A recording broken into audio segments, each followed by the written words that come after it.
Hello what's up guys welcome back to my mini blog. लामो समयपछि फेरि तपाईँहरूमा मिनी ब्लग लिएर आउने जमर्को गर्दैछु। हेरेर प्रतिक्रिया दिनुहोला।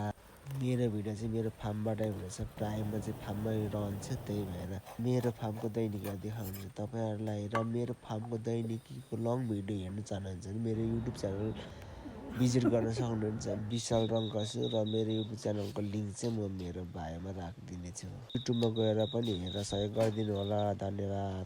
आज चाहिँ म साँझमा किन चाउचाउ खान्छु भने म चाहिँ डेली खाना खाएकोले गर्दा खाना खानु मन नलाग्यो। आज चाहिँ मैले चाउचाउ खाने निर्णय गरेर चाउचाउ खानेछु।